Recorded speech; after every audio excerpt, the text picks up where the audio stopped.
Cricket enthusiasts, get ready for an unforgettable journey. Gullivers Sports Travel invites you to register your interest for 3 blockbuster cricket events in 2024.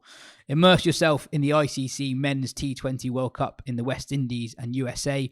Witness the excitement of the England cricket tour to Pakistan and savour the thrill of the England tour of New Zealand. Don't just be a spectator, be a part of these cricketing adventures. The link to each event will be in the description below, so make sure you register your interest with Gullivers Sports Travel today and turn your cricket dreams into reality.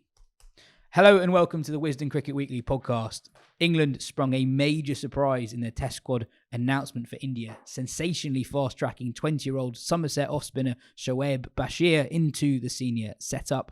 We'll do our best to get our heads around that squad announcement. The England men's side lost some ODIs in the Caribbean. The women's side won some T20s in India before the first test in Asia in almost 2 decades. There was another brilliant test in Bangladesh, a cancellation in the BBL, a chat with the Uganda captain, and of course, the Abu Dhabi T10 final. I'm Yas Rana, and with me today is Jo Harman and Phil Walker. Mark Butcher will be joining us later in the show. Let's kick off with that squad announcement that dropped yesterday morning. 16 players are in it. There's a recall for Ben Folkes. Jack Leach and Ollie Pope are back after their respective injuries. There's no Josh Tongue. He's also injured. Gus Atkinson is in for his first test call-up. And then Leach is joined in the spin department by Rehan Ahmed, Tom Hartley of Lancashire and Shoaib Bashir of Somerset. There's no room for either Liam Dawson or Will Jacks. Joe, what was your immediate reaction when that press release dropped yesterday morning? Well, none of us had Bashir in our squads, did we, when we picked them last week or the week before? Yeah, I mean, I was expecting to be a bit surprised, but that did come as a shock. They obviously like what they saw on the Lions tour. It's one hell of a punt. He's a 20-year-old who's played 6 first-class games. That said, Rehan Ahmed had played 3 first-class games when they picked him for the Pakistan tour, so he's positively a veteran by comparison. Yeah, I mean, some of it's quite hard to get your head around. I think Rob Key was talking about the art of selection in his press conference yesterday, and clearly there is a balance to strike between, you know, going on stats and the attributes you need for certain tours. But I do think there is a risk with selection. You can end up trying to be a bit too clever and ultimately end up looking a bit stupid. And I fear that might be what's happened this time. Very different tour, very different conditions, but it reminded me of England picking their squad for the 2013-14 Ashes, and Graham Onions had just taken 70 wickets for Durham at 18, won the title. England announced their Ashes squad, and he's not even in the squad. You've got Boyd Rankin, Chris Tremlett, Steve Finn. They've gone for the big quicks because that's what works in Australia. Well, none of them were actually particularly quick by that point, or in especially good form, and it was ultimately a very poor call. And as I say, different scenario, but I can see some similarities here, where you've just kind of forgotten the value of picking the best cricketers. And, you know, we'll see. Graham Onions was not going to win England that Ashes, by the way, and Liam Dawson was not going to win them the series in India. But, yeah, I do think there is a risk that they've tried to be a bit too clever. Equally, winning in India is next to impossible. So if you're going to take a punt, oddly, this might not be the worst place to do it, rather than just play the same way and have the same results each time. But yeah, some people are saying Shoaib Bashir, yeah, but he's there for experience. He's probably not going to play. He probably will play. We know from experience that by the end of a 5-test tour in India, with illness, injury, defeats that are so significant, you have to make changes. You know, the kit man's usually in contention by the end of a series. He's more than likely to play at some point. So the idea that he's just there as some sort of work experience, that doesn't really stack up for me. If they picked him, it needs to be because they think he's good enough. Yeah, I did enjoy Rob Key talking about the art of selection after banging on about release points for 20 minutes. Phil, before we get into the thinking behind the selection, can you think of any other similarly left field England selections over the last 20, 30 years? 6 first-class matches, 10 wickets at 67. Joe mentioned Rehan Ahmed, but Rehan Ahmed was a known entity from what he'd done at the Under-19 World Cup, and he'd really established himself as a white player of interest. You know, people talk about Zach Crawley playing, but he had a good championship season when no one else was really scoring many runs. Josh Tongue had a really good championship record earlier in his career before he had the injuries. I can't really think of anyone who has done so little in the professional game as Bashir. Yeah, this is perhaps at the top of the tree for sure.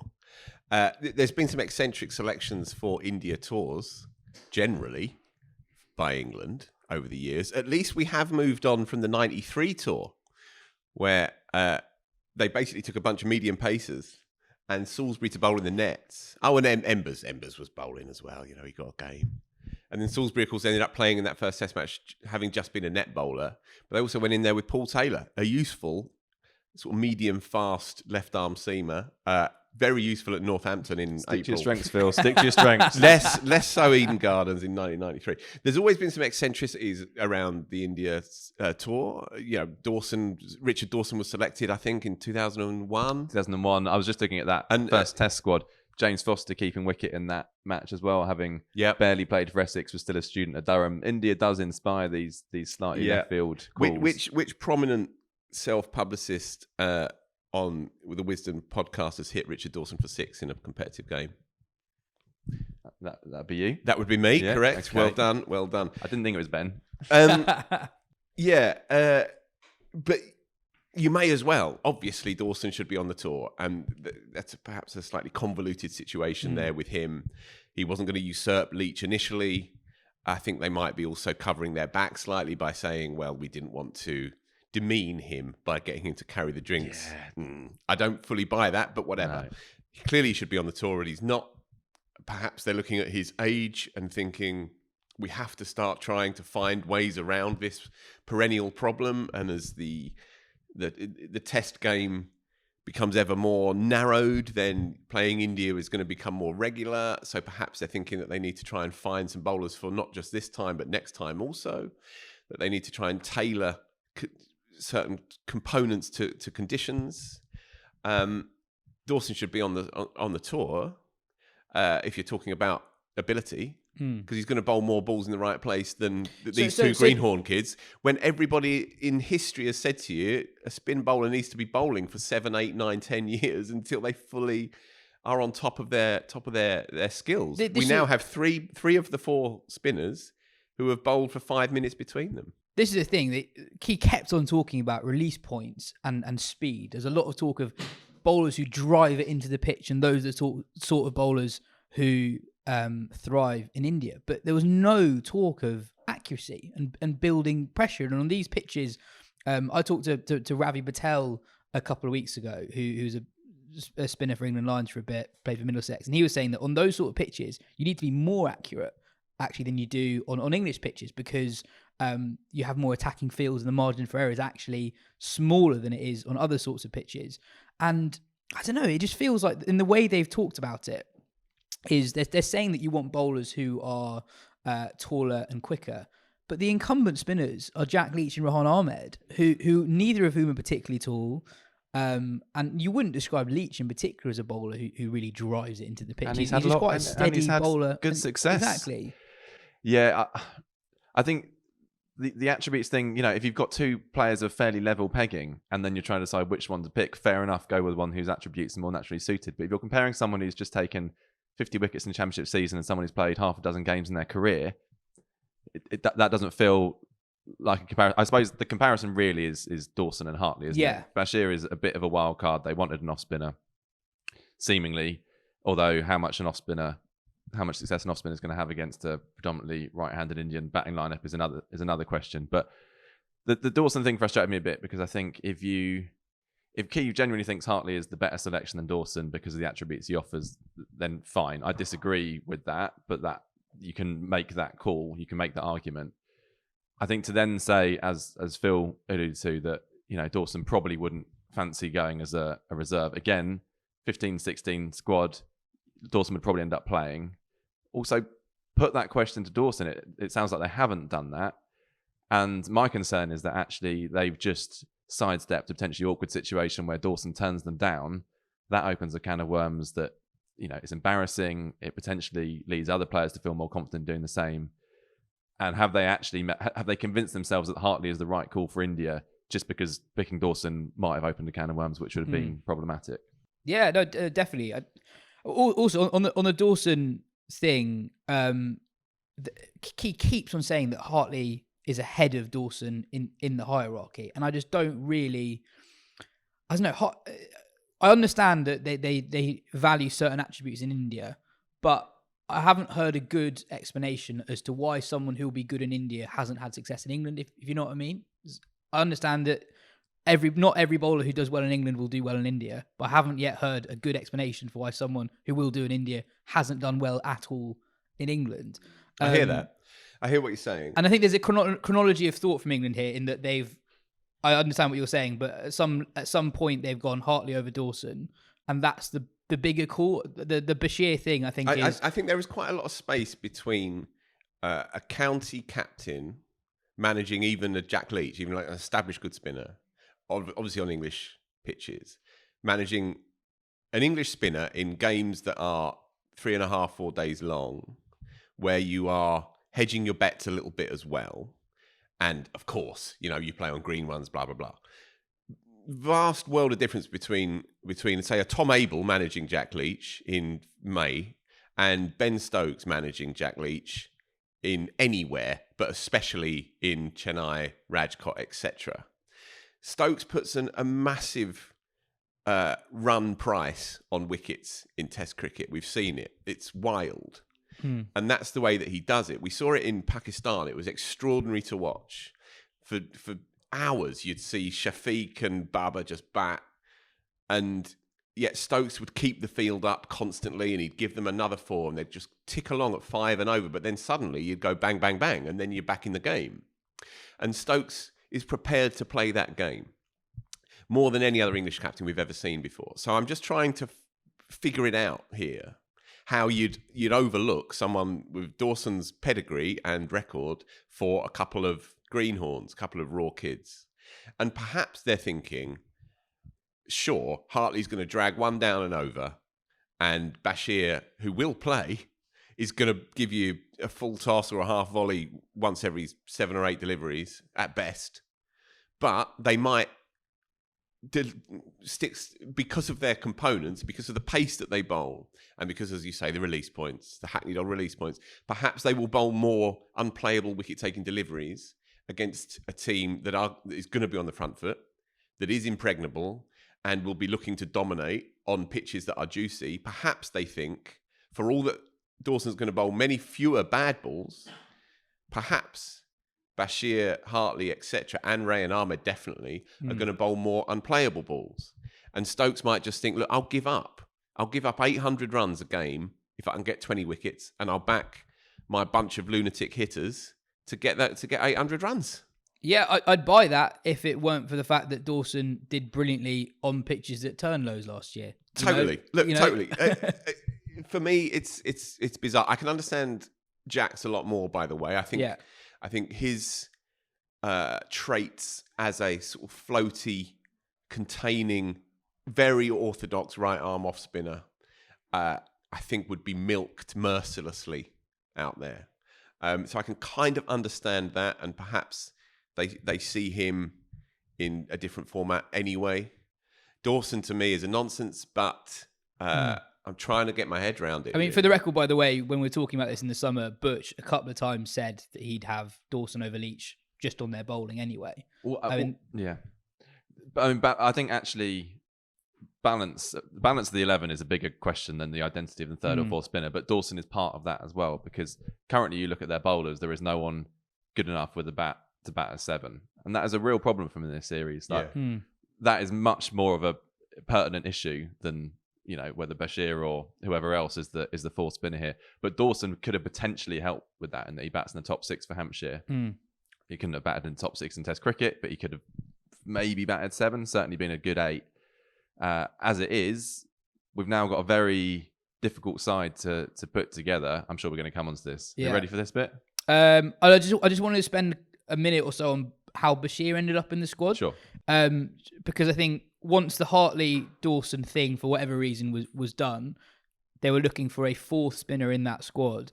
And I think, so Key and McCullum were out in the UAE for this Lions trip, where there were, I think, 9 or 10 young spinners. And there was a game between England Lions and Afghanistan A, where Bashir took 6 for 40-odd across the game. And it's quite interesting looking at the scorecard, because in the first innings, Callum Parkinson and Jack Carson bowled way more than Bashir. Bashir is clearly the third of those 3 spinners. Bashir takes 3 wickets in that innings.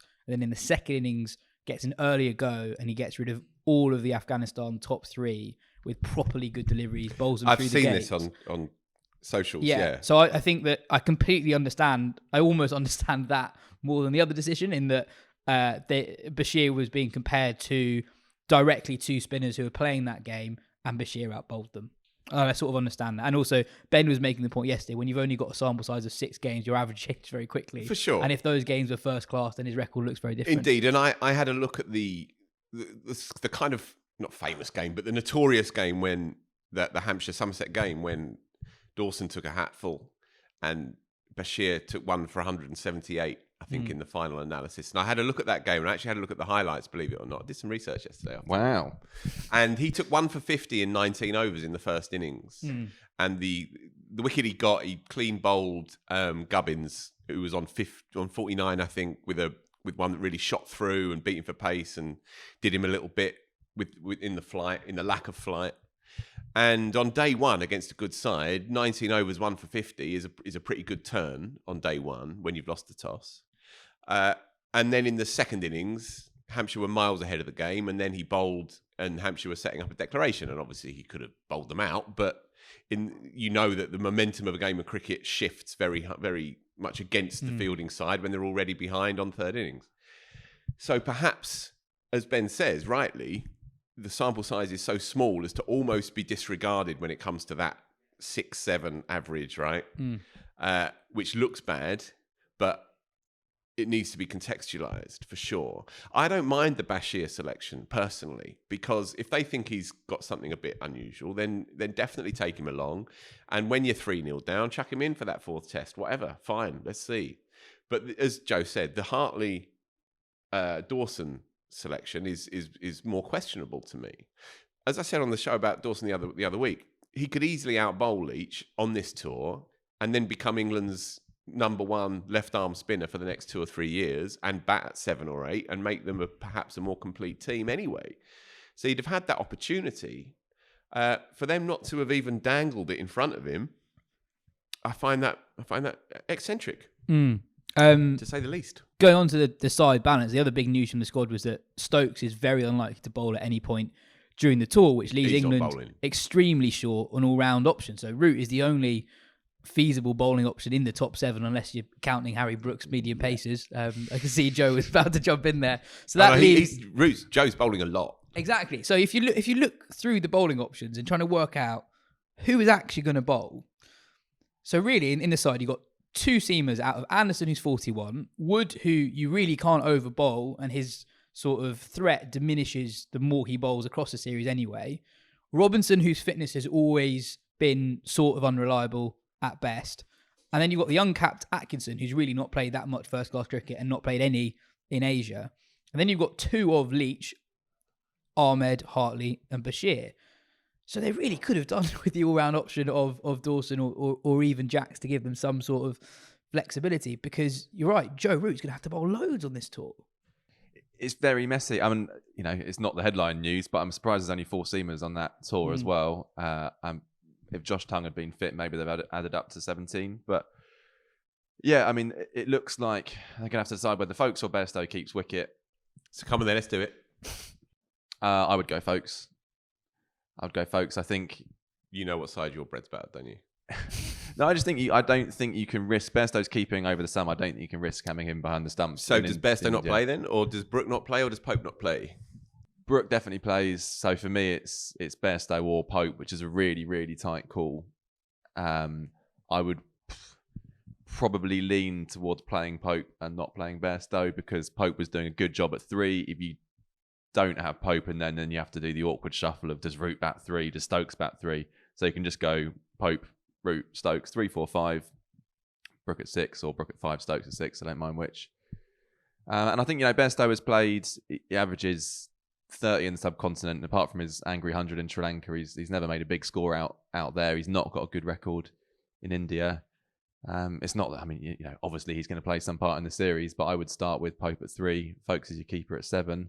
But then you've got, the issue with 4 bowlers, 2 seamers, 2 spinners, and Root as your 5th, and then nothing else. That is not enough bowling in India. All the more reason to have a keeper that you you think is going to take your chances when they do come? Yeah, just before I go on folks' best, I'm just thinking back to that Pakistan tour last year. Obviously, different conditions, different opposition. But everyone's assuming that the pitch is going to be exactly the same as the ones that England came across last time. But, if you go back to 2016-17, there were lots of very, very flat pitches. And the way England sort of navigated the really flat pitches in Pakistan was they had loads of bowling options. The seamers basically just didn't bowl for ages. They were really saved up for very short periods of time.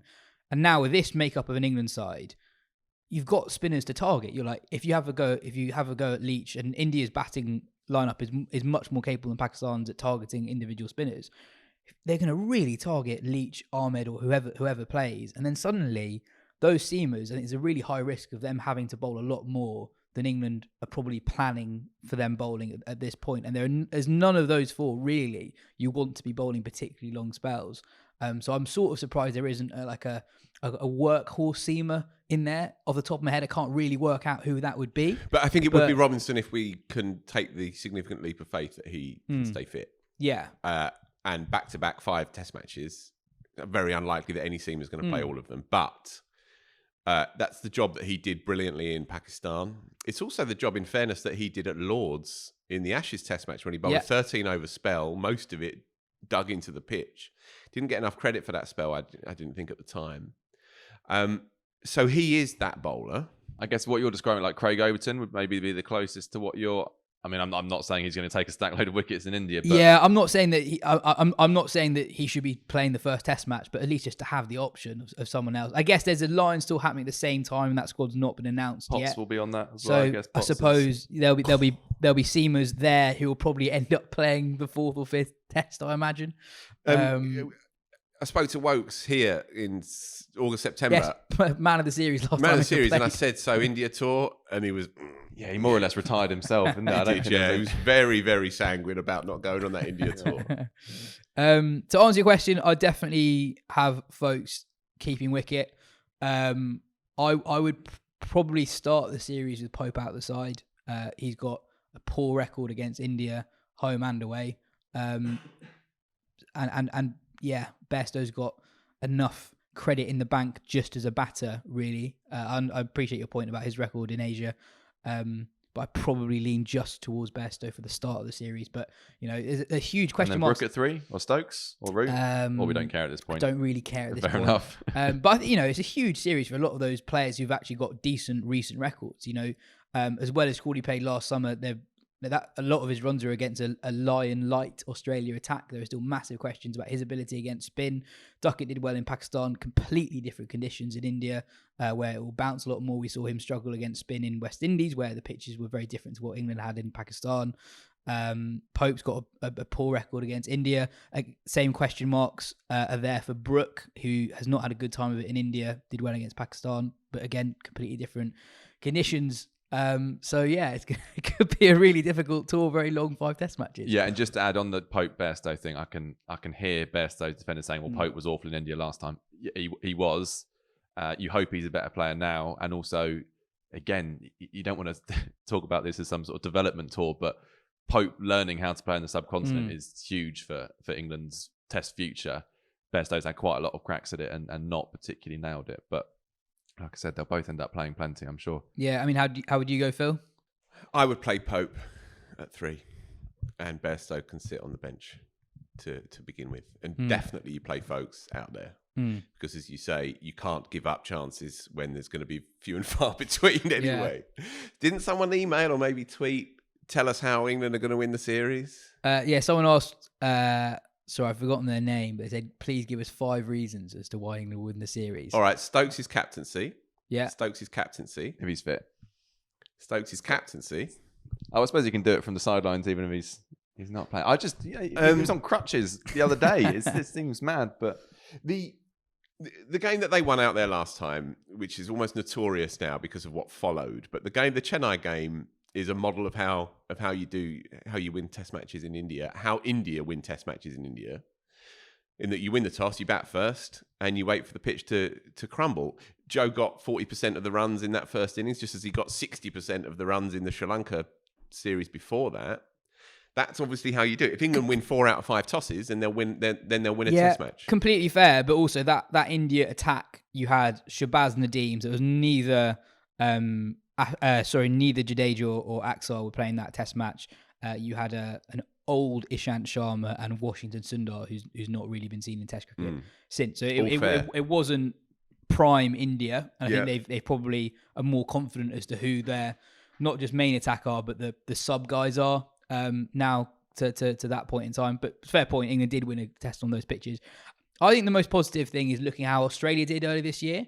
I know they lost the series 2-1 in the end, but they had a pair of young spinners in Todd Murphy and Matt Kuhneman who had barely played first-class cricket themselves, who did very, very well on those pitches. And I guess Murphy isn't particularly tall, but he is quite a fast spinner. So if that there's hope there for Hartley and Bashir if they do play. So that's 2 reasons. Joe, any others? I guess Joe Root's really good. What other reasons? I mean, India have got to lose at some point, haven't they? Yeah. I'm not sure it's this one, but yeah, let's just move on. Similar question. Paul asked, what can be considered a good result for England in this series? 3-2 would be. I know you lose the series, but that would be an impressive achievement in India. I think to win 2 Test matches would be an impressive achievement. Yeah, I'd echo that.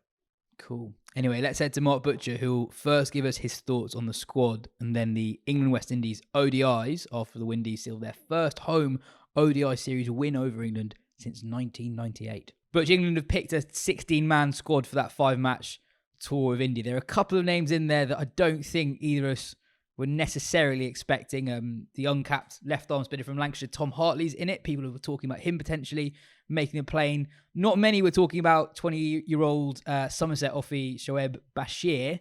What have you made of that squad announcement? A little bit of a surprise, I guess.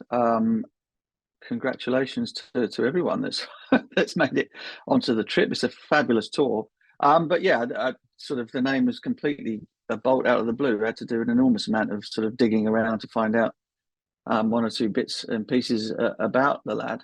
He only played the 6 first-class games. He's actually sort of Surrey reared from Guildford Cricket Club, home of greats like Martin Bicknell and people like that, and Darren Bicknell. It's a real bolt out of the blue. I know he was on Lions tour. He impressed Key and McCullum in the second innings of one of those Test matches again, or 3-day matches against Afghanistan. And potentially it was sort of a case of sort of being the right guy, doing the right things at exactly the right time. So it's difficult to say how much of a part he will play beyond gaining experience of those conditions. But from what Rob Key said this morning, they're looking for a type as opposed to looking at sort of championship numbers. And they reckon that Bashir is a tall off spinner, slightly unorthodox, slightly more Indian style action, I suppose, sort of short delivery stride, not a massive amount of sort of turning sideways on and pivoting around the front leg is the tradition for English off spinners. They feel that the sort of the pace he bowls at and height he bowls from will be more beneficial on Indian pitches than, say, a more traditional loopier bowler like somebody like Will Jacks, perhaps. What do you make of that approach to selection? Almost disregarding championship numbers. I mean, it's not clear cut as to the exact reason why Liam Dawson is so far down the pecking order, but Liam Dawson is someone who took 49 wickets at 20 in the championship last year. Bashir took his wickets at 67. Tom Hartley took his wickets at 44. What do you make of that approach? Sort of basically looking at someone at Dawson and saying that's not the type of spinner that succeeds in India. Yeah, I mean, I don't know, to be honest with you. I would say that if you're going to have spin bowlers with the lack of first-class experience of people like Rayan Ahmed, who absolutely should be on the trip, Tom Hartley and Shoaib Bashir, that you might want to have a properly sort of gnarled old pro with a bit of experience, a bit of knowledge. Jack Leach has obviously toured India before with mixed degree of success. And so one thing that you would say about that selection or non-selection of somebody like Dawson, and to be honest, it hasn't come as a surprise. I mean, whether people would think he should be there, and I'd be among that number, but it doesn't surprise me at all that he's not. been picked, that you'd want to have at least one banker in your spin bowling ranks, given the conditions that England are likely to encounter. And whilst with the younger guys, you can certainly say, well, look, the Championship English conditions are nothing like what England are going to encounter in India.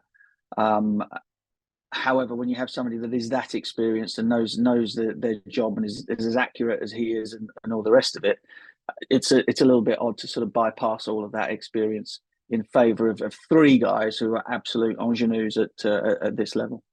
What do you make of the sort of identification of the particular traits that England have said succeed for spin bowlers in India? So they've said pace and bounce for spinners as well as pace bowlers, actually. I like that. I have no issue with that at all. And again, that's where the comparison with the Championship is almost null and void, because the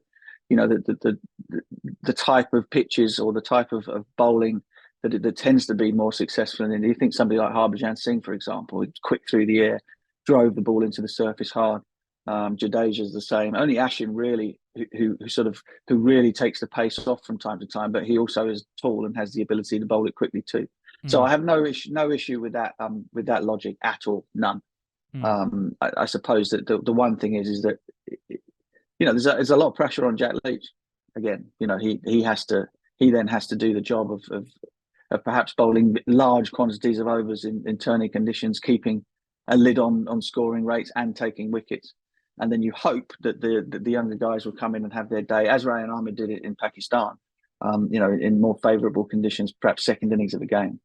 But it's one heck of a tour and one heck of an experience for both Hartley and for young Bashir. And if they're smart, I've always said this about spin bowlers, you have to learn to live with the cricket ball almost. Like, it should never leave your hand. And the opportunity to be in a country where spin bowling has such a huge part to play, and that the practice facilities, and there are always people willing to bat and always people willing to bowl. You can learn so much in a very short space of time if you're of that sort of mindset, whereby every day is a huge opportunity to get better. So yeah, a huge honour for them to get the nod. How much that will turn into sort of realistic results on the field remains to be seen. Nobody knows. But identifying that style of bowler, I have no truck with that. I'd have no issue, with that whatsoever. It seems perfectly sensible. No surprises in the batting selections, but I still have no idea what their top seven looks like with everyone fit and Stokes not be able to bowl. But I think that's fine to leave that for another day, because we've got six weeks until the first Test match. Well, no, exactly. I mean, the headline news, I suppose, is that we don't know if Stokes is going to be fit to play the first Test match as a batter, let alone but we know he's not going to bowl. As of course that Ben Foakes is back in the squad again. England couldn't find a place in the 11 in English conditions, where Stokes was. He didn't play much of a part as a bowler, but he certainly hadn't ruled himself out as a bowler. So it's very difficult to see how England are going to balance the team up with him in it, knowing that one of their top 5 or 6 is definitely not going to be bowling. So that'll be very interesting, and then puts a huge amount of onus on Johnny Bairstow as well, on his fitness, on his mobility, on his his keeping standing up to slow bowling in those conditions. So it's an interesting one, and it does mean that sort of maybe a couple of batters who would have thought to themselves that they were shoo-ins to be in the starting 11 might actually find themselves carrying drinks as well. Well, lots to look forward to. Butch, as you say, could be one hell of a tour. Butch, England don't play another ODI for 284 days after the Barbados game. There are comparisons between this tour and the England Test tour at the start of 2022, which was in similar circumstances after a similarly difficult away series, I guess. The Ashes last time, the World Cup this time. Those comparisons won't diminish given that England have lost this. What did you make of Josh Buttler's series as a captain, first and foremost? There's a good leading question to begin with. Well, I mean, sort of meh, really. I don't have any sort of strong opinions on it either way. He's done nothing in my mind to say that if he doesn't carry on as captain, that everything would be worse. You see what I mean? And that the only thing really that that is of any importance as far as Josh Butler and the one-day international side is concerned is him scoring runs. Really, without him in sort of the sort of form that we know that he is capable of, England are a much worse side, regardless of whether he captains the team or not.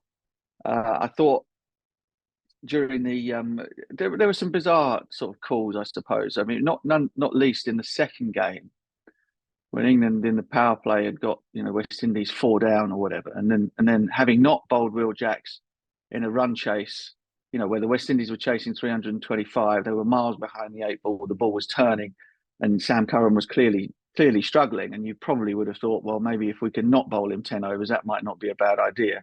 Will Jacks didn't bowl, and then with them 4 down just outside of the power play, and the ball still doing plenty, he kind of went to Will Jacks as his sort of like his first option outside of the power play, which I thought that was completely bizarre. I mean, in the end, it didn't hurt England at all. They, West Indies put on a bit of a partnership. They got rid of Shea Hope and knocked him over for 200. But I'm just sort of thinking to myself, with my captaincy head on, you're 1-0 down in the series. You've got a team 4 down. Go for the jugular here. Try and knock them out and make sure that they don't get 150. So that was curious in terms of just pure tactical decision making. But other than that, not really much else to add apart from that him making 50 in the second innings was brilliant. He managed to get himself 40 odd balls at the crease or something, and kind of looked as though the movements and everything were coming back to him a tiny little bit. And then of course you lose the toss after the rain in Barbados, and pitch played a little soft, and that's what happens in the West Indies when there's a bit of dampness on West Indian pitches. They sort of like the forward motion of the ball goes out of them a bit, and they sort of stand up a little. And England kind of did what they've been doing for a little while now, at least during the World Cup, which was kind of ignore whatever the conditions are telling you a good score is, and just kind of trying to batter the way to a 300 plus score, which of course was never remotely on that deck. So didn't really learn a great deal, really. The death bowling was average, to say that, well, to be kind, really. In the two games where the West Indies chased, Rayan Ahmed looked excellent. Will Jacks had a really good series as well.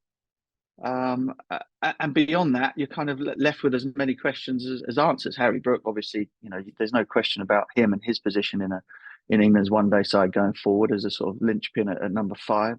He might find himself at 4 at some point. Who knows? But beyond that, there wasn't nobody else really sort of said, okay, well, I'm going to be the guy that's going to keep out, say, Joe Root or whoever it might be when we eventually get through to the next ODIs in September. Yeah, I guess the reason why I asked that leading question was because there's a familiarity with how England batted and how England went about things in the World Cup. England kept on losing too many wickets early on. Even in the game they won, it was Harry Brook who really controlled things, sort of against the run of play a little bit.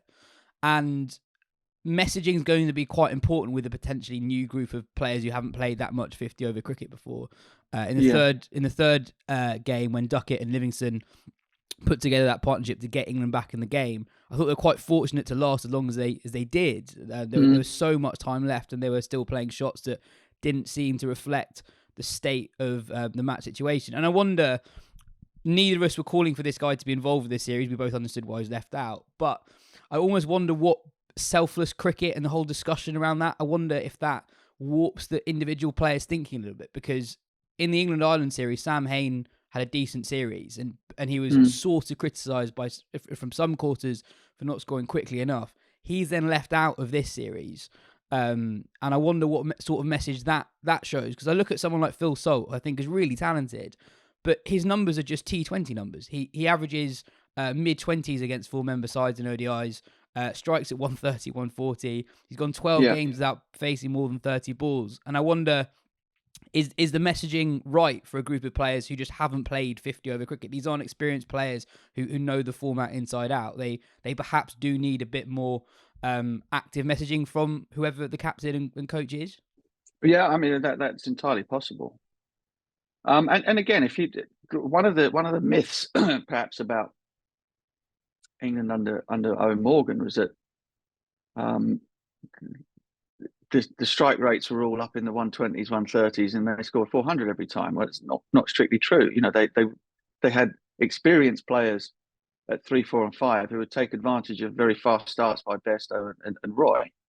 And Bairstow and Roy made their fair share of hundreds, having got off to fast starts. It wasn't. They would take advantage of the fact that they got ahead of the game and then make a significant score over a chunk of sort of 80 to 90 balls. And that the thing you highlight there about England's sort of fast starts in all of the apart from the last one, was that it kind of doesn't hurt. It doesn't hurt the opposition if you're out after 30 deliveries and a new guy comes in and has to start. It hurts them if you get off to a flying start and then you bat for, then you make 100 or you make 80 and 60 balls. 30 and 15 balls is not. If I'm the opposition captain, I'm a little bit perturbed by the speed of the start. But I'm absolutely delighted when they're gone. Because they haven't taken advantage of the fact that they've put you hugely on the back foot. Now it's a for this group, I suppose, it's a very steep learning curve, and they need to be given the opportunity to kind of work that out for themselves. And I think Phil Sort and Will Jacks are both talented enough to do so. But messaging wise, I suppose that they're stuck a little bit between the rock and a hard place, because they want to encourage them to be able to play with that sort of freedom, whilst hoping that the penny drops in the midst of all of that actually 30 off 10, 12 is not winning you too many games. If you continually end up 3 down in the power play because you've got off to a fast start, but you've lost 3 or 4 wickets. So I hesitate to be too overly critical about that at the moment, as long as that message and the realization drops that isn't enough, that isn't what it's all about. But of course, they don't have any cricket to play between now and September to kind of work to get better at it, and that's the worrying thing. You mentioned it briefly earlier on. What did you make of the series of the young seam attack? There were a couple of high profile sections of games where it went pretty badly. Curran in the first game, Atkinson at the death in the third game. But overall, on those sort of pitches, and they're very inexperienced, sure, but these are a group of bowlers that England have put a lot of faith in. Yeah. The thing that struck me probably more than anything watching the whole thing was how much better team would be if Jofra Archer was in it. I know we've been saying that for about 3 years, but I thought, you put Jofra in the mix with, Sam Curran with a new ball. I mean, as we said during the World Cup, said if he doesn't use a new ball, then there really isn't a place for him in the side. And we know it. He had a bad time of it with the new ball, and a bad time of it in the middle, and a bad time at the end in the first game. But then in the second game, he showed what he could do with the new ball. And if he's going to play, then that's the role he has to have as a bowler, as a bowling all rounder. He has to take the new ball if he's going to play. Brian Cast was kind of okay, but again, he's so green in terms of that middle overs role, in terms of really understanding kind of like when the slower balls need to come out, when the bouncer needs to be used, all of those types of things. That it's difficult to sort of make any sort of judgment call really on him in the 2 games that he played. And Gus Atkinson is a real talent, but and the but is not a but he's blah blah blah. The but is the one disappointing thing for me about him in that last ODI was that he failed to be able to put 2 balls in the same spot. It wasn't the bit at the end. It was the bit at the top where England needed to take wickets in the power play. There was sideways movement. There was a bit of tennis ball bounce, etc. But neither he nor Sam Curran, sadly, particularly against Alec Anthony, who basically scores everything either dead square or behind square, were able to kind of pin him down enough. Eventually, gets him out with that full ball at the stumps, but weren't able to bowl to repeat 4, 5, 6 deliveries in the same spot to be able to put guys under pressure. And that's not an inexperienced thing. That's just a kind of straining to try and take wickets. Not having the discipline to work out what was required on that particular occasion. So it sounds like a harsh criticism, but it's kind of like, okay, well, this is where you need to get to. You're very, very talented, got all of the right attributes. England will be right to stick with him for as much as they possibly can. But that's kind of like, here, there's a lesson for you. When you're hunting wickets, when you've got a little bit in the pitch, can you be much more accurate than you were with the new ball? in that last game. And I have no doubt that he'll work that out and he will become more consistent in terms of his action and what he is trying to do with that new ball. Yeah, he's still very inexperienced. And England have backed players who they see raw attributes that they think down the line will contribute to international success. They could have picked steadier players with more 50 over experience behind them, but they've seen something in Atkinson and they want to back it. Yeah, and they, I suppose on another thing on sort of management and captaincy decisions was, Brian Castle was obviously injured in that last game. Would it have hurt to have seen John Turner, play his first ODI? Matthew Potts is a known quantity. He's, I suppose in terms of he's still very green in terms of one-day internationals, but in terms of kind of knowing exactly what attributes he has and what he can do, that there was nothing new learned there. And again, you wait till September before potentially he has another chance. But it's so disappointing. Yeah, I suppose John Turner's a relative 50 over veteran. He's actually played 2 Royal London campaigns. On West Indies, that was their first. I was surprised by this stat. This is the first time they've beaten England in a home ODI series in 25 years. They've now beaten England in all 3 formats in the last 2 years at home. This wasn't a full-strength West Indies side. This is also a West Indies side that didn't qualify. Not even close. For the World Cup. I mean, they're much closer to full strength for the T20s to come. How impressed were you by them? Because it wasn't... it couldn't have been the same old names doing it because the same old names weren't there. No. Some very impressive performances from some young uns. Athanase up top and Matt Ford on debut in the series decider. Yeah. I thought they fielded brilliantly in the last game as well. Haven't been pretty sloppy really in the field in the first 2 games. I don't know. Again, it's difficult to judge because you judge them winning against an England team who let's face it, had they played sort of 90% of what those 11s were capable of, they should have beaten the West Indies. I don't think that's disrespecting the West Indies team at all. They should have beaten them. So kind of gives you a clue as to how poorly we played, really, doesn't it? But you're right. Antonese was really, really good. I mean, clearly as a left-hander, he's looking for balls back of length. I think I got asked the question: how many ODI runs has Alec Antonese scored? Down the ground between mid-on and mid-off, and I said none. And the stat came back, yes, it was actually 0. So you can kind of see where his strengths lie. But he, temperamentally, he looked really good. I think Alzari Joseph is a seriously good cricketer. All business out in the field, very, very serious man. Capable of bowling genuinely quickly, brilliant athlete. I mean, the run out to get rid of Brooke in the last game was fabulous. The catch to get rid of Phil Salt in the first over also. Romario Shepherd, I don't think that he will be taking the new ball. I'd be very surprised if he'd be taking the new ball, but you'd want him in the team as a middle overs older ball bowler because he seemed to be much more effective in that role. And obviously as a finisher, wow! I mean, what a ball striker! The man is an absolute titan. He's got sort of shoulders like that, and hits the ball like a dream. So there are beginnings there of some building blocks that if you can feed in some more productive, they're going to have to be really careful about the selection of the batters. Hetmeyer just looks overweight. Doesn't look fit, hasn't scored any runs for a long time. Rutherford, I think, has got something. But again, you're kind of a little bit hoping on a wing and a prayer that he kind of turns what is incredible ball striking talent into something that is a bit more tangible in the number 5 or 6 slot.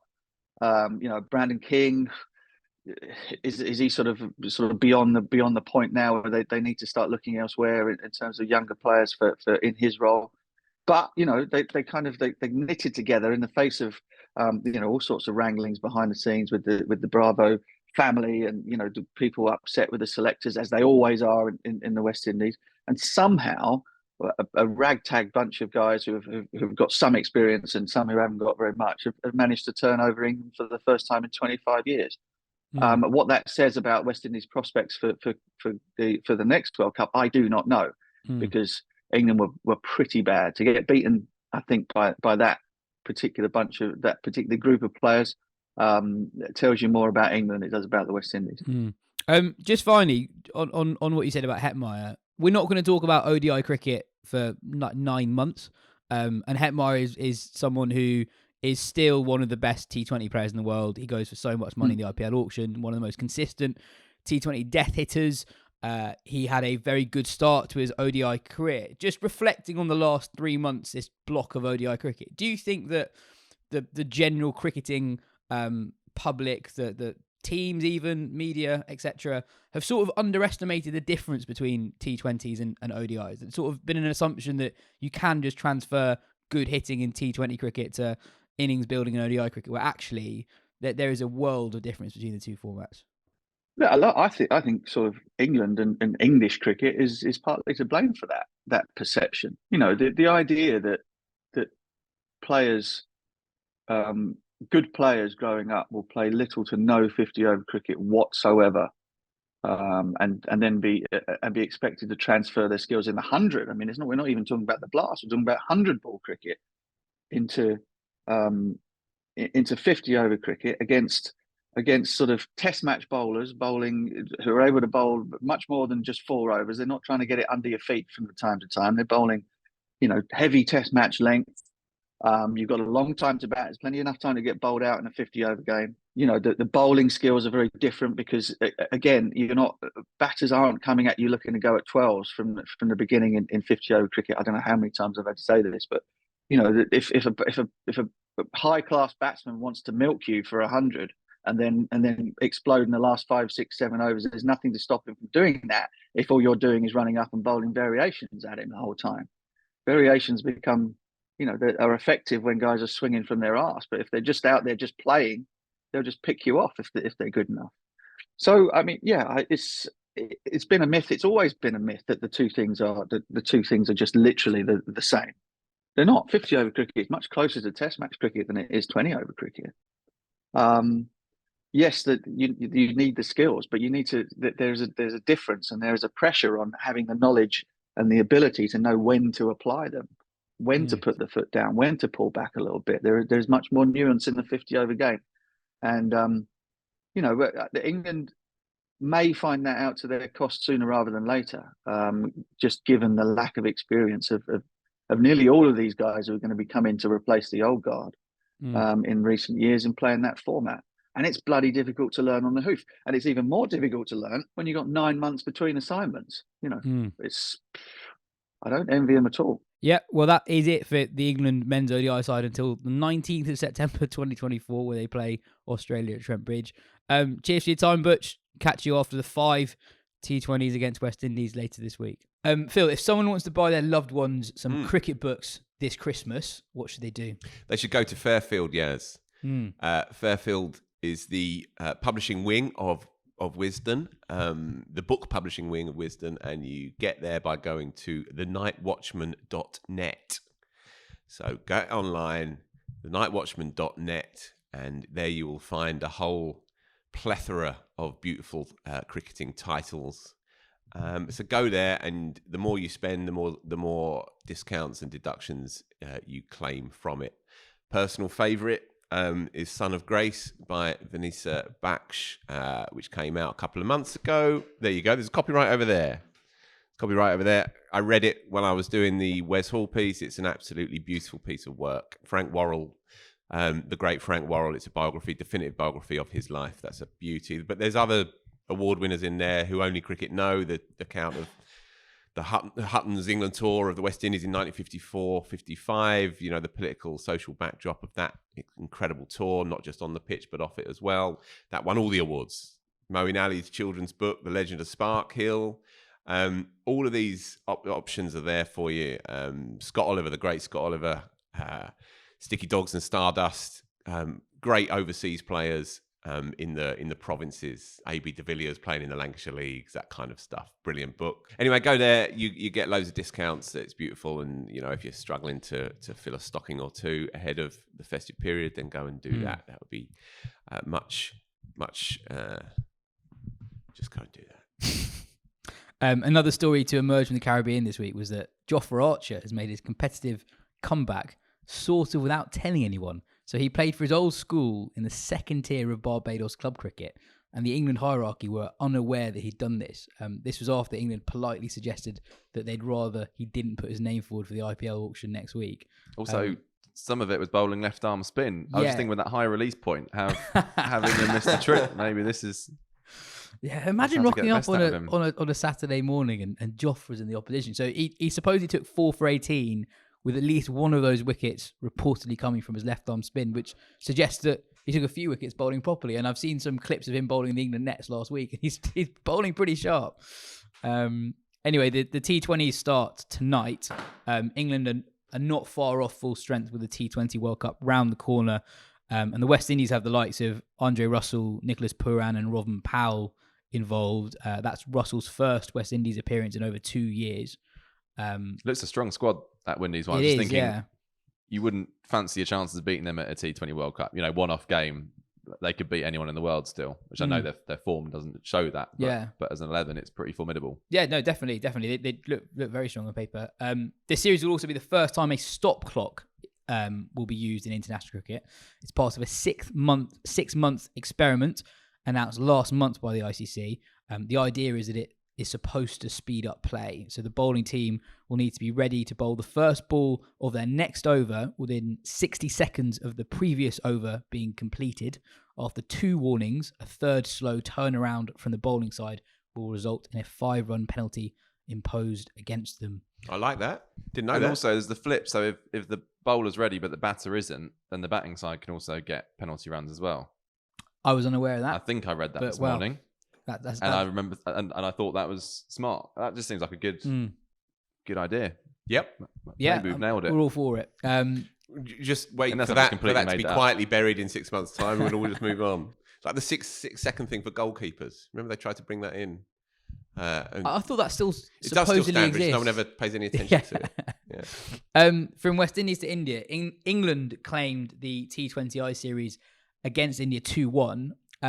Before the series, Katia wrote an excellent piece talking about England's problems against spin with the next 2 World Cups taking place in Asia. While those problems still linger, England have such a good spin attack of their own. I mean, Eccleston was playing her first cricket in 3 or so months. She was brilliant. So was Sarah Glenn, though, right? Sarah Glenn was really good. Whoa. Right. So the end of the world is nigh, Brian. It's raining at the Oval. So yeah, Eccleston was brilliant. Charlie Dean was really good in the second game, rather, taking 2 early wickets. And as you say, Glenn was really good. That's some spin attack and a spin attack that complements each other. Yeah, she was excellent, Sarah Glenn. I haven't seen too much of her in the last year or so, but she bowled really accurate, good stuff. Just the right kind of pace for those pitches as well. She'd gone for 1 run from her first 11 deliveries before sliding one down the leg side, and Amy Jones missed it. But she was really, really good in the middle overs. And you're right. Obviously, they all hang off Eccleston's brilliance, but that's a seriously good spin attack. Just a word for the ever fascinating Danny Wyatt, by the way, right? She didn't get any runs in the second game. I'm not sure she got many in the third. I don't think she played the third. Okay. But she made a brilliant 70-odd, another sort of freewheeling, carefree 70-odd. And she plays like no other female English player that we've ever had. She's so free through the offside. She snaps the wrists through it. She creates her own angles. And it always looks like she's still basically playing her first game and just sort of experimenting with this international stuff. And yet she's been doing it for 12 years, been around for ages. And we've never really understood her properly, I think, as a player. She's been up and down that order. She's been left out of test match squads consistently, only now really making a position her own at 6. And she's just a proper player, really, who's never quite got the plaudits and the credit she deserves. Yeah, I think she said in the past, she basically plays best when she doesn't think about it too much, and being moved around the order and having different coaches with different philosophies hasn't necessarily suited her that well. Right.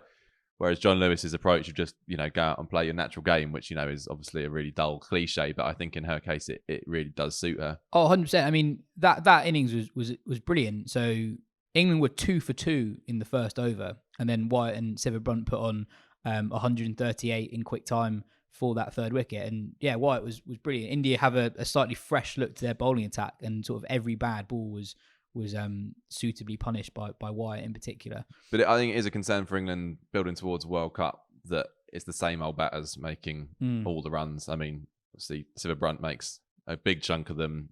Danny Wyatt had the night, but 3 failures for Sophia Dunkley. Alice Capsey, who's obviously a huge talent. I've no doubt she'll be a fantastic player. It is so far potential. She hasn't actually got a great record for England. Still only 19, but 3 failures there as well. She played okay in the second. She got a 20. Yeah, in a low scorer when chasing 80 odd. You know, there's not much to it, but if she hadn't got runs, they only won by 4 wickets anyway. But you're right. Fair enough. And certainly Sophia Dunkley, who's obviously got a lot of natural ability, but she has plateaued, right? It just feels like time for those two to be kicking on. Heather's not going to be around for, many more years. They need new players to step up and take. And there's no doubt in Dunkley and Capsey are 2 of the most talented players that have come through over the last decade, but they kind of have been a bit in and out, really. Yeah, I was surprised looking at the series just how much cricket some of these younger England players have played now. So Dunkley has played 85 times for England across formats. And we talked about Glenn earlier. Her T20I record is amazing. So she's played 54 games already, 64 wickets at 16, an economy of pretty much bang on a run a ball. So yeah, a lot of these, I mean, she's still only 24, Dunkley's still only 25, and you say Capsey's still only 19. So there's a lot of games in those very young players still. The test match, by the way, starts later this week. It's England's first in India since 2005. I'm really excited for this in that, given the paucity of women's tests, you don't really see that much of a variety in pitches and conditions. And this, in theory, could give us that. I'm quite excited to see what England spinners do. Glenn's not in the squad, but Kirsty Gordon is, so it's possible that England play 3 spinners there. So yeah, I think that starts on Thursday. The WPL auction happened this week. It was a big day for Scotland's Catherine Bryce, who became the first Scottish player to be involved in the competition. The WPL has space for a 5th overseas player in the 11 if they're from an associate nation. The USA's Tara Norris benefited from that last year. Bryce will play for the Gujarat Giants. No deal for Atapatu, though. No. Is there some reason behind this that I don't understand? I mean, she's been just about the best player in the world for the last 6-9 months. I don't really understand it. I think she was left out of the WBBL before coming in late and ended up being, I think, either the player of the tournament or one of the players of the tournament. I don't really understand it. She's been brilliant basically wherever she plays with bat and ball. So I don't really understand why she's not got a gig there. Moving on, this week saw the release of a report into allegations of racism at Essex. The report concluded that several ex-Essex players were victims of racist abuse and discriminatory treatment during their time at the club. No players have been named in the report. If you want to look up details of the findings online, you can. There's some pretty grim stuff has been found to have taken place. Phil, you spoke to the Essex chair, Anu Mahindru, who's not been there long. I guess a lot of people will be looking at this story and wondering how similar is this to the Yorkshire story that had a lot more airtime when that was in the news a couple of years ago. From my point of view, as bad as this is, and the findings are awful, the findings of the report are at least not on the same scale as to what happened at Yorkshire. At Yorkshire, you had very recently, when the allegations were made, at least claims that the club essentially just didn't listen to complaints made by Rafiq when he was still at the club. That's not to say that the process at Essex has been perfect or close to it. The ex-Essex player Jahid Ahmed has been vocal in that, and he said only this week that only now does he feel listened to and respected, which is obviously not good enough. What's your sense from speaking to Mahindra about how Essex have dealt with the allegations that go back a long way? It was a pretty uncomfortable few minutes interviewing him. He's been in situ since October the 31st. Some of the detail in the report I knew it was coming, but it's still, when you see it in black and white, it's pretty harrowing stuff. And obviously, I have a personal attachment to the club myself. Some of the stuff to come out of this, right? A senior club individual quote using Cockney rhyming slang for a racist term that was outdated in the 70s. The N-word being casually bandied around. The actual first team coach, and this is historical, but this is still no more than 10 to 15 years ago, the actual first team coach asking if it's, quote, if it's just a black thing when 2 black players misfield during fielding practice. The then chairman in 2017-18, in November 2017, using the woodpile comment, which has been upheld in a board meeting, and then 11 months elapsing from the comment being made to the board actually addressing the ramifications of that. Racist language commonplace in the dressing room. All of this is upheld. Where there are similarities, jarring similarities with the Yorkshire story, is that racist discourse was just normalised in that dressing room, and it was a part of the everyday parlance of the place. So Anu Mahindra had to step up and acknowledge all of this, and not try to brush it away, but also to recognise that this is historical, and this isn't. And he kept trying to make this point, emphasise this point, that it's not reflective of the club culture now, but it's absolutely reflective of the rottenness of the club culture back then. He has personally, along with John Stevenson, met those people who have been who've received this kind of abuse. He's met Jahid Ahmed and others this week or last week to offer unreserved, unconditional apology and full support of the club. I asked Anu what his first impressions were, and he said, I was disappointed, and then he paused and he said, I was embarrassed, actually, as an Essex supporter, and that's exactly how I feel. Totally exactly how I feel. There was something that was notable in the report summary that Catherine Newton, KC, who has spent the best part of 2 years putting this together, went to a number of ex-players who would have been a part of that dressing room. And a large proportion of them, and not just ex-players, but ex-figures within the club, a large number were reluctant to talk on the record or ignored her attempts to contact them completely. And there's a sense of a kind of omerta, if you like, across much of that era of the club. And some said in confidence to Catherine Newton, I don't want my own career prospects to be jeopardised by getting involved. Not that there was any suggestion of wrongdoing on those individuals, but again, just indicative of how toxic this issue is, that people would rather ignore it or move away from it than dare to get into what is a number of uncomfortable truths, really. And so it was a difficult conversation that we had. He acknowledged that the club will be open to claims of looking after their own if names aren't revealed. He also said to me that it's very likely that in the fullness of times, names will come out. There is a concurrent ECB investigation going on, dealing with basically the same claims, but obviously from their perspective, they're thinking of what sanctions to bring down upon the club itself.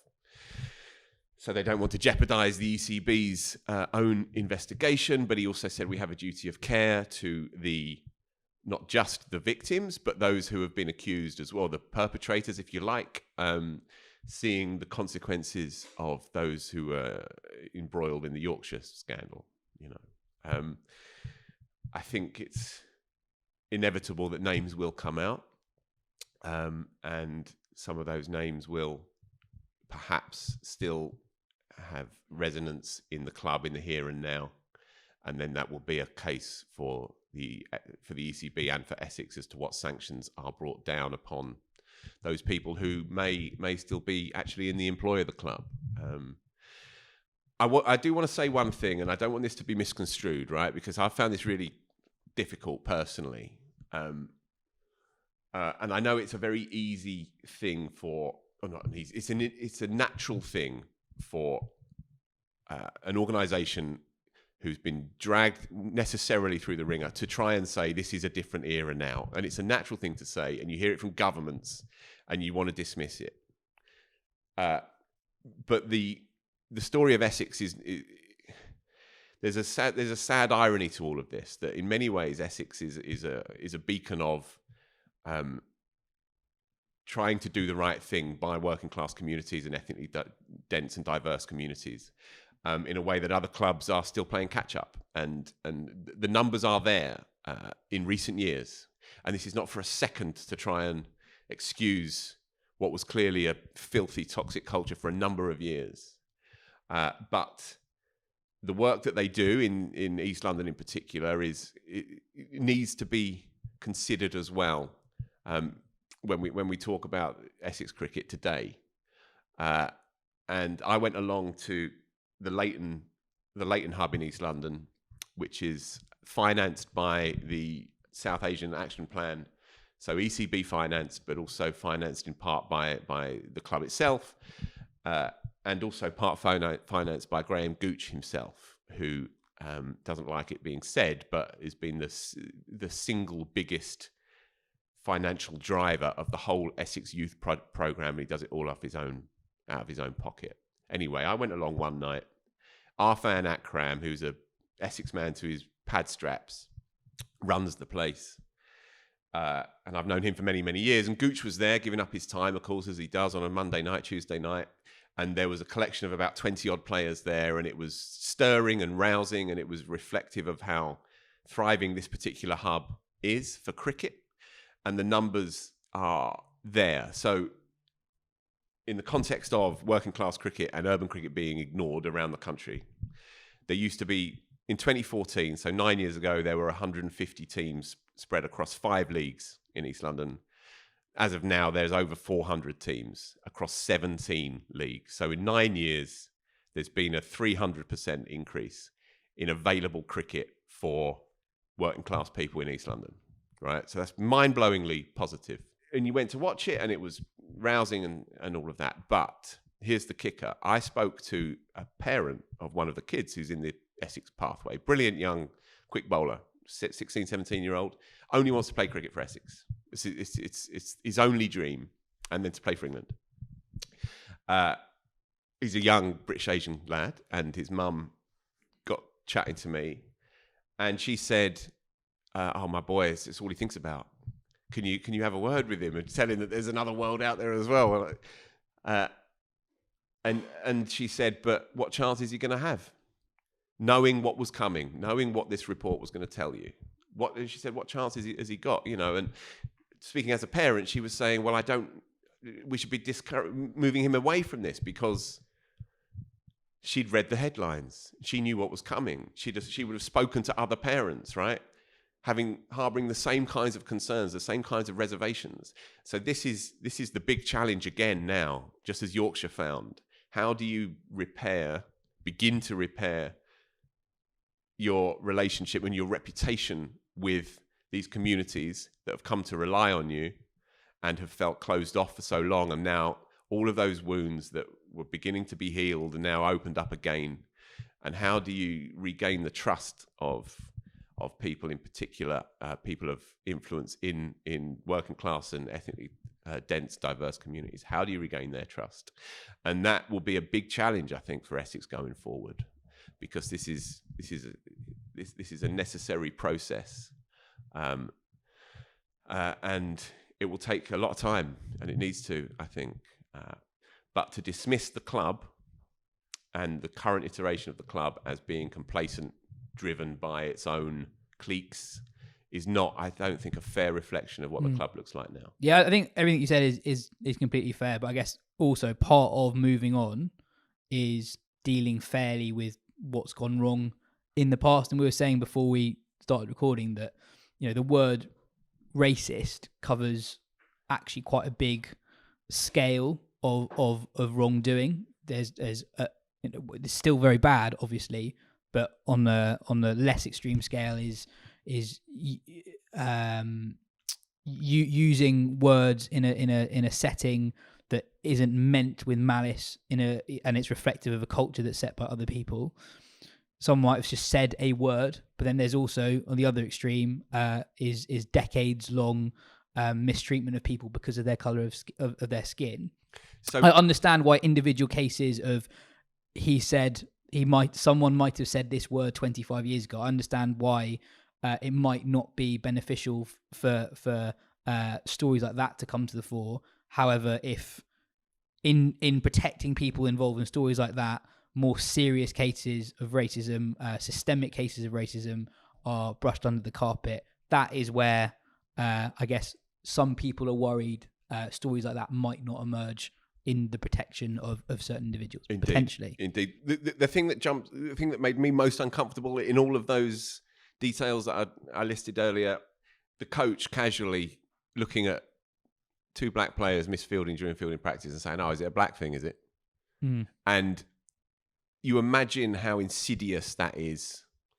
Now, in this report, Essex have not been any claims of them discriminating against the players in question on the basis of their colour has not been upheld. Nonetheless, that story about that coach, that speaks to something fundamentally dirty and filthy in that particular instance, and that can't fail to have some kind of residual, even subliminal effect when it comes to working out who's going to be in my side.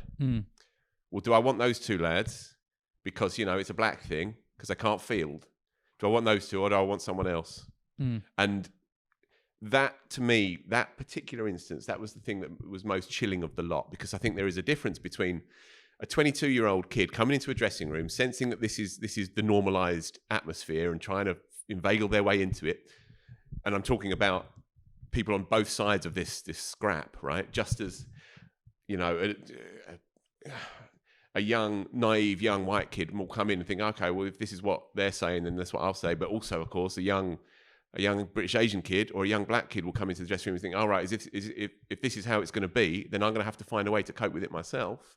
There's a world of difference, I think, between that and being a 45-year-old coach who's lived the game. Yeah, who's lived the game, who is a kind of a torchbearer or a touchstone of how you need to behave, how you should carry yourself.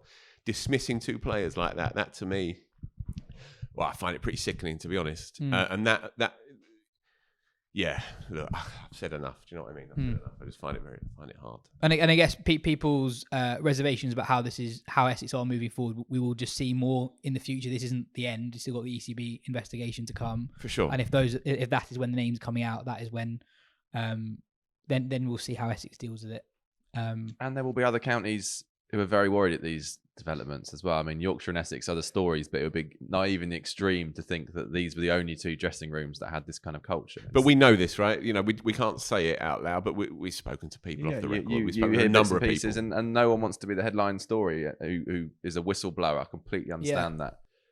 But it would be naive just to point the finger at Essex and Yorkshire. And, the ICEC report laid bare the fact that this is widespread across the game, endemic within the game. And not two counties where we have to pick apart everything that was said in their particular changing room and assume that was their issue rather than an English cricket issue. But look, just finally, this stuff cannot go on anymore. And if it is even creeping through in the nooks and crannies of modern dressing rooms, then it's having to be called out. So while it's necessary that we go through these processes, and it can sometimes feel like an endless process, but there is an end point, and that end point is that this shit is no longer ever acceptable, and there is no excuse anymore. And so, look, it doesn't always feel like progress, but this is. I agree. Moving to Bangladesh, there was a cracking second test between Bangladesh and New Zealand this week. So New Zealand levelled the series after a truly extraordinary all-round performance from Glenn Phillips. So Phillips took three. This is a very low-scoring game. So Tim Southey, the New Zealand captain, called it the worst test pitch he's ever played on. There were no team totals of over 200. Phillips took 3 for 31. Then he hit 87 in the New Zealand first innings, with the next best score was 20. And then 40 not out in the chase to take New Zealand from 69 for 6 to 140 for 6 to claim the win. Joe, we're compiling innings of the year for the magazine. At least one of those Phillips knocks must be with a decent shout of making the list. It's got to be up there, and it will be one of the. It's a great all-round test performance that will probably be forgotten quite quickly, because you'll look at Glenn Phillips' top scores and it won't even appear on there at the end of his career, probably. All the more impressive when he's a wicketkeeper who started bowling some spin, and also maybe the best fielder in the world. He's a proper cricketer. Yeah. And also just thinking during this series, it's just so crap that England haven't gone to Bangladesh for so long. Yeah. You know, Bangladesh basically give everyone a good game at home at least, and England haven't gone since 2016, and I don't think they're scheduled to go until 2027. So that'll be 11 years, and I don't think there's any plan for Bangladesh to play any bilateral cricket in England. And the last time that happened was in 2010. Just on that series as well, Ratchet and Ravindra didn't get a game in the second test either. One of the more baffling bizarre non-selections in recent times. Actually pissed me off there. Yeah, maybe it's what I mean. Yeah, you know, Henry Nicholls averages 20 away from home over the course of his entire career. Why is that worth persisting with when Ravindra's just been one of the players of the World Cup? Anyway, in the Big Bash, a game between the Renegades and the Scorchers was abandoned in the 7th over because of an unsafe pitch. The pitch was water damaged after heavy rain overnight snuck underneath the covers. And of course, the highlight of the week was the Abu Dhabi T10 final, where the New York Strikers beat the Deccan Gladiators. Sunil Narain was the hero, taking 2 for 6 of his 2 overs. On the final, we got a belter of an email in from George, who wrote, some of my favourite pod content ever has been your reluctant coverage of the Abu Dhabi T10. Having paid for TNT to watch the England white ball series, I treated myself to the final of the Abu Dhabi T10. I was not disappointed. From ball 1, Mohammed Amir bowling at Tom Kohler Cadmore, who was batting in a pair of Nike low dunks with spikes. I indulged this heresy because if you don't laugh, you'll cry. Andre Fletcher with Spice Man on his shirt, the silent crowd, George Scrimshaw seeing off Nicholas Pooran with a double salute, Trent Bolt delivering skills the rest could only dream of, the opening graphics like a GCSE ICT project, the endless coverage of the totally disinterested minor royal in the director's box. It was awful. I pray for our game. I think that's a pretty good summary of what we all feel watching the Abu Dhabi T10. I feel like what was his name, drop vibes. George. I feel like George kind of speaks for our listenership there with one voice. My boy Sam Palmy, I had to go and check what happened this morning. Top of the table and then blew it in the qualifier. So do you think that the playoff system for the Abu Dhabi 10 should change for next year? Don't press me on it. Very good. We've also, if you missed the Abu Dhabi T10, the ILT20 gets underway in about a month's time. Very much the spiritual cousin, I think, of the Abu Dhabi T10. And finally, one of the cricket stories of the year is Uganda's qualification for the 2024 T20 World Cup at the expense of Zimbabwe. It's a remarkable rise for Ugandan cricket, who, until last week or the week before, had never played a senior men's game against a full member team. Their first game was against Zimbabwe, and they won that fairly comfortably in the end.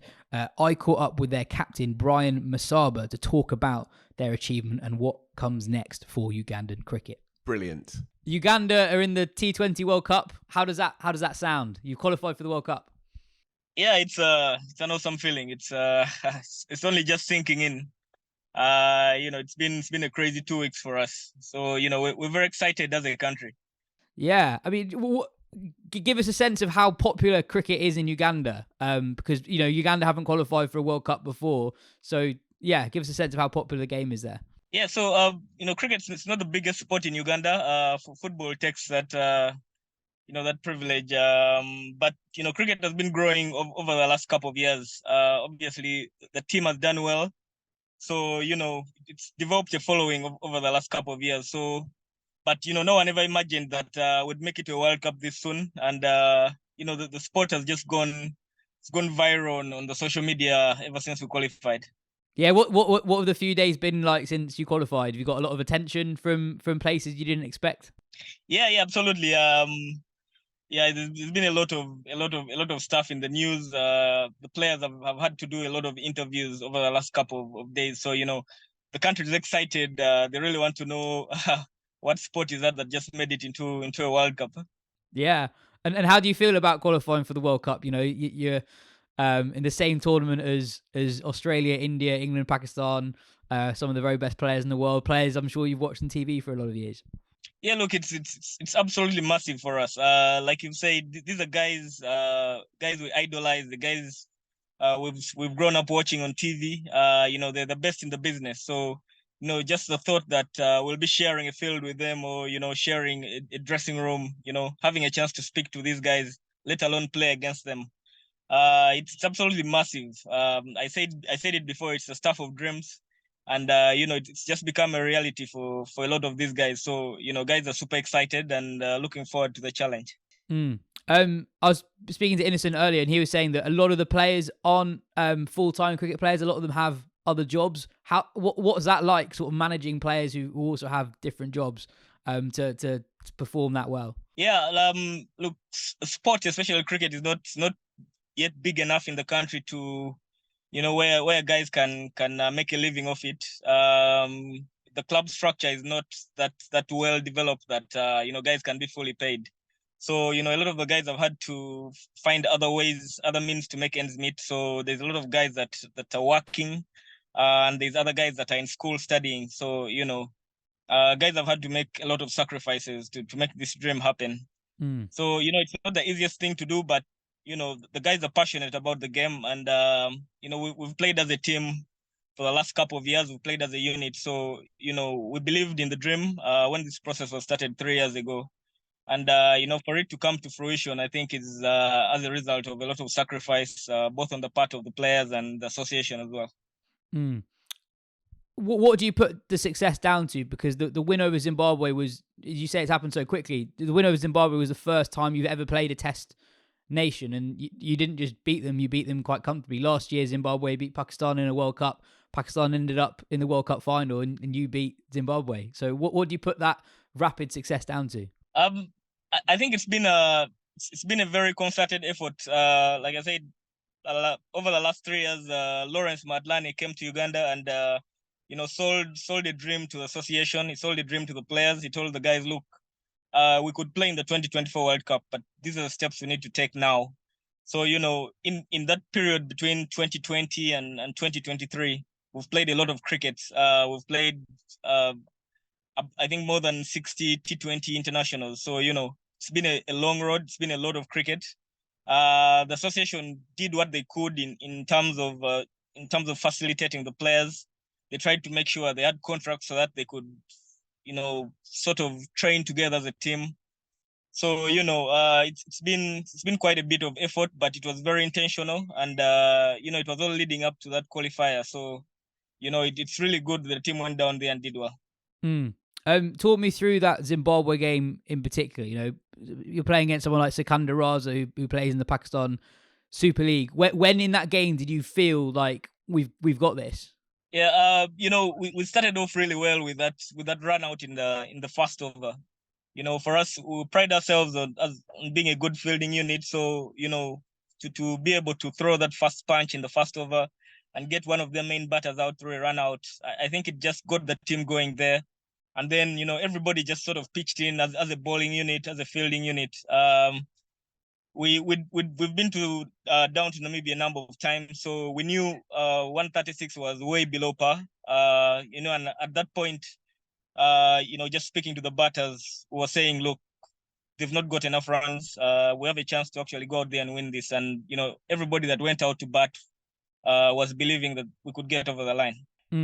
Amazing. And yeah, you managed to win that with 5 balls less spare. I guess you then had a couple of more games after that you had to win, and then you ended up sealing it with a win over Rwanda. Tell me, how did it feel when you got over the line against Rwanda and you sealed the win, and everything was 100% confirmed?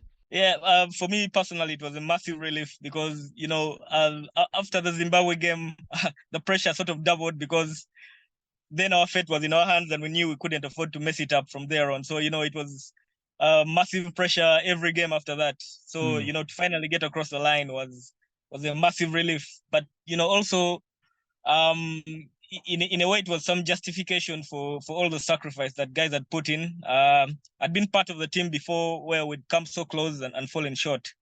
So to get across the line finally, it was a huge relief. But more importantly, it brought a lot of joy to a lot of Ugandans. So as a team, that's what it was about for us.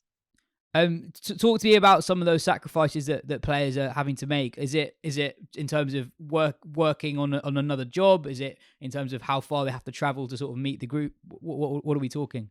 Yeah, because of the setup, like guys having to work or having to go to school, so a lot of the guys have to come in either very early in the morning, or much later in the day. So they've got to put in an extra shift after hours, just to make sure that they're putting in the hours the rest of the team are doing.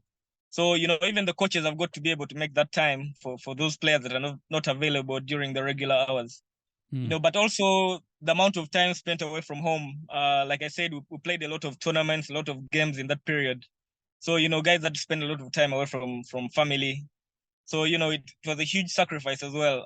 The association as well, having to invest in all those tournaments, in all those games. It sort of strained their budget, but because they believed in the dream. So it was a big sacrifice from everyone involved in Ugandan cricket. So that's why I say it's a big relief that we managed to pull it off, and hopefully going forward from here, things can get better for everyone involved. And what's the next? What does this mean for Ugandan cricket qualifying for the World Cup? What does this do to cricket in Uganda?